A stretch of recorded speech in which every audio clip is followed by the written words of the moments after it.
Hi guys, good morning. Katatapos lang natin maglinis ng dalawang ceiling fan dun sa canteen. Tsaka observe sa freezer na ginawa natin nung Friday.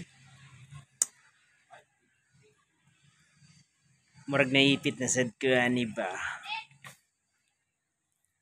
And kasi meron sana akong i-repair ngayon kasi short in time. Sunod-sunod yung mga klase kaya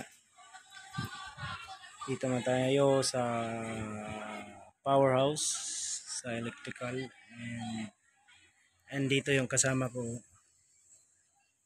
Shout out sa iyo dyan, Doktor G. Slickmuan. Busy yan.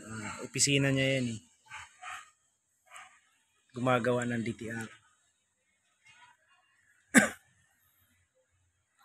Ayan, napakainit ang panahon. Maya-maya, ikot tayo buong campus. Mag ng check ng mga EC kung may lumalamig ba or hindi. And shout out sa lahat ng mga kababayan natin dyan na OFW. Shout out sa inyong lahat. And ayan mga nagdi-date yung dalawa. Sana all may ka-date.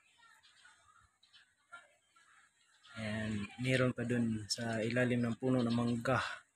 May dalawa din dun. Ayan na natin sila na mag-date kasi gusto nila yan eh. Ayan, silip-silip lang tayo guys. Ayan, bye-bye mga papo.